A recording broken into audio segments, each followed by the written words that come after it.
Assalamualaikum warahmatullahi wabarakatuh. Yang Bapak sayangi siswa-siswi sekalian, sebelum kita memulai pelajaran, seperti biasa, mari sama-sama kita berdoa kehadiran Allah Subhanahu wa taala. Semoga dengan berkat rahmatnya jualah kita diberi kesehatan. Mudah-mudahan ya bencana corona ini tidak lama bertahan, segera habis, kemudian kita bisa bertatap muka langsung. Nah, itu yang Bapak harapkan. Jadi coba siswa-siswi buka buku kelas 11 bab 3 sesuai dengan pokok bahasan kita minggu kemarin itu sistem hukum dan peradilan di Indonesia. Ini sekali lagi kita bicara masalah hukum. Jadi sebelum kita memulai pelajaran, setelah pelajaran ini berakhir, semoga kesadaran hukum kita semua dalam kehidupan berbangsa bernegara itu bertambah, tidak sama dengan orang lain. Nah, apalagi di dalam situasi pandemik COVID-19 ini, seperti Bapak dengar di dalam berita media elektronik, itu korban yang mati udah mencapai 7.000, yang tertular 300.000. Biaya pemerintah cukup besar, udah lebih 800 triliun. Nah, Indonesia ini peringkat ke-23. Nah, jangan tengok peringkatnya, tapi berusaha kita supaya penyakit ini jangan ada. Jadi bagaimana caranya? Nah, kita sebagai siswa sadar hukum, mentaati hukum, mengajak baik di lingkungan keluarga kita, masyarakat, mana yang bisa kita kasih tahu. Kemudian kita memberikan contoh seperti pepatah Ki Hajar Dewantara.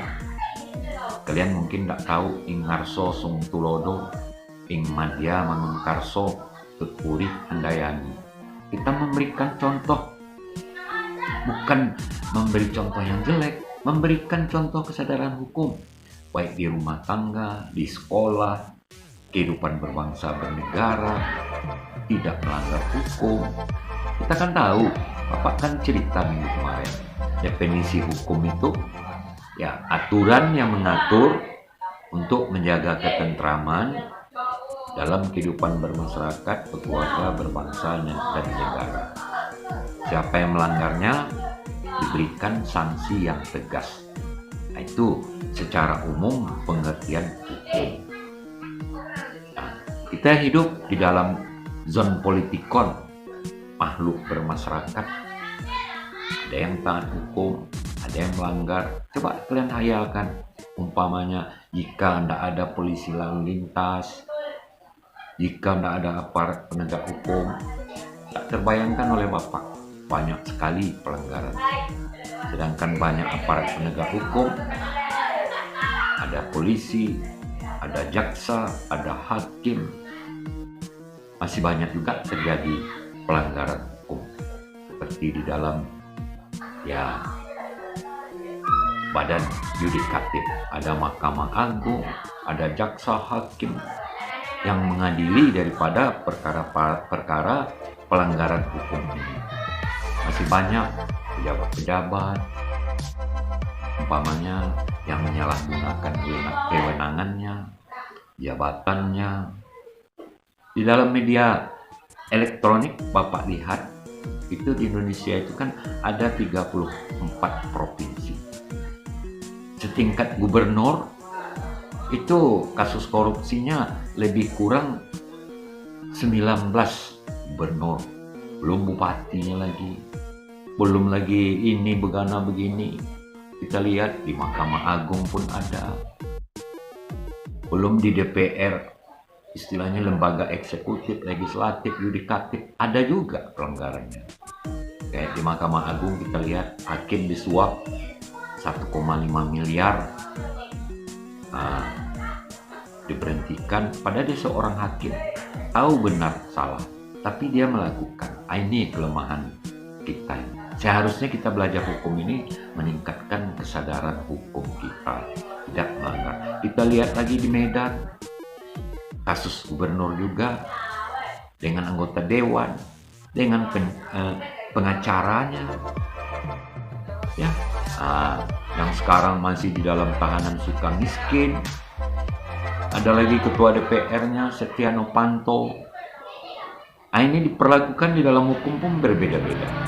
Seperti Bapak ceritakan minggu kemarin, hukum itu tidak pandang bulu, siapapun dia, baik itu pejabat, baik itu masyarakat, baik orang miskin, sama di mata hukum.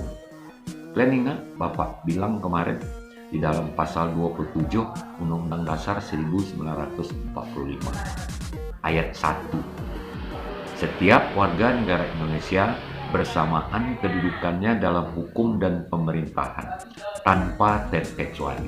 Kan kalian definisikan itu, tapi kenyataan prakteknya kadang-kadang ada tebang pilih, tumpul ke atas, tajam ke bawah.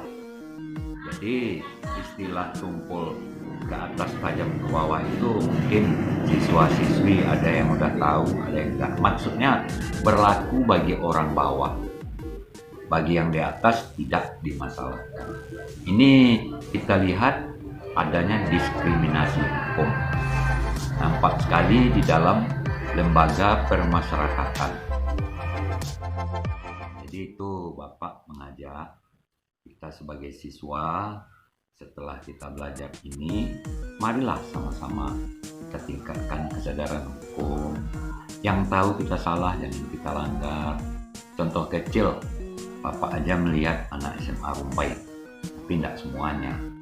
Lampu merah di dekat sekolah kita tuh, kalau nggak ada polisi yang jaga, ada yang nyerobos, tapi tidak semua. Itu contoh yang kecil. Membuang sampah di sekolah, dimasukkan di laci meja. Apa salahnya masukkan ke tong sampah? Itu contoh kecil. Bapak nak bilang seluruhnya anak SMA Rumbai itu bersih, ini tapi ada yang begitu. Dah bel bunyi, di lingkungan sekolah Bapak bawa. Bel bunyi, udah tahu dia bel bunyi minimal paling lama 5 menit. Dia masih makan di kantin. Nanti udah 30 menit baru masuk. Dari mana? WC. Ini budaya beginilah. Makanya kita diajarkan bagaimana ada hukum negara, ada hukum agama, ada hukum adat. Jadi hukum ini banyak. Ya, sumber-sumber hukum ini. Hukum negara, hukum agama, hukum adat. Tapi semuanya mengarahkan kepada untuk manusia itu berbuat baik dan tidak untuk dilanggar. Bapak cerita tadi. Dia mendengarkan ceramah, dakwah, kemudian wirid, arisan, bahwasanya mencuri itu dosa sebesar biji sarah, besok di akhirat akan kita bertanya. Tapi nampak uang orang, nampak barang tetangga, diambilnya juga. Jadi istilahnya dia mengetahui tapi dia berbuat. Ini dosanya, kalau menurut apanya 2 kali lipat. Dalam kehidupan bernegara, ya hukumnya udah profesor, MH, tapi dia pelaku pengacara. Kalau kita menjadi pengacara, jadilah pengacara yang jujur, benar. Oh ini salah, ini demi uang, dibela yang salah, yang benar dipenjara, yang salah tertawa. Ini yang banyak terjadi. Jadi sampai ke generasi kalian sebagai generasi muda, harapan bangsa, jangan mau. Kalau seorang hakim itu istilahnya kayak super mobil, kayak seorang hakim, ya, kaki sebelah kiri ke neraka, sebelah kanan ke surga. Jadi surga itu tergantung kita. Kalau kita curang, kalau kita membela salah, mau disuap, disogok, ke neraka lah kita. Kan ada gaji diberikan oleh negara. Cukupilah. Oh mau ini mau hidup mewah, malah sekarang keluarga-keluarga koruptor Indonesia itu bangga. Itu kayak Bapak bilang tadi. dari zaman Orde Baru lagi, tapi nama zaman Orde Baru istilahnya tidak koruptor, pungutan liar. Kalau reformasi ini korupsi. Jadi camat korupsi, jadi bupati korupsi. Di Riau ini aja lah dulu 12 kabupaten, gubernurnya bukan Bapak bilang, ya bukti fakta. Apa gubernur Saleh-Asih itu bodoh? Ya SH jenderal lagi, tapi kok terlibat juga. Apa Rusli Zainal tuh bodoh? S2 apa Anas Makmun? Nah, bukan di Riau aja. Bapak bilang tadi di Medan, Gatot Pujo Nugroho bersama pengacara Oce Kaligis di dalam penjara, kamarnya 15 kali 15, karena dia uangnya banyak. Ya, jangan disalah definisikan KUHP itu, kitab undang-undang hukum acara pidana, didefinisikan kasih uang habis perkara. Jangan didefinisikan begitu. Nah, kalau orang Tapanuli, orang Batak bilang, apa katanya? Menengok istilah sekarang. Hepeng do mengatur negara. Hadong hepeng, abang disayang. Dan hadong hepeng, abang ditendang. Idotong. Nah, itu peribahasa. Jangan begitu. Ada nggak ada uang, ya segitu rezeki kita. Tuhan Yang Maha Kuasa udah menjanjikan kita megang amanah. Jadi polisi, jadilah polisi yang baik. Jadi jaksa, jadilah jaksa yang baik. Jadi hakim, jadilah hakim yang baik. Jadi gubernur, jadilah gubernur yang baik. Jadi bupati, jadilah bupati yang baik. Jadi Bapak harapkan, seperti Bapak harapkan, kalau seandainya kalian nanti menjadi pejabat atau memegang kekuasaan, jangan hukum itu dilanggar. Kita yang menunjukkan, kayak Bapak cerita tadi, Ingarso Sungtulodo, Ingmandia Mangkarso, Tekuri Handayani. Ini kita sekolah tinggi sampai profesor, yang kayak Bapak bilang kayak di Medan itu. Pengacaranya, eksekutifnya, yudikatifnya, legislatifnya, istilah dalam bahasa sekarang berkolaborasi, bekerja sama dalam mengambil uang negara. Pengacara ada situ, Oce Kaligis, gubernurnya, anggota DPR.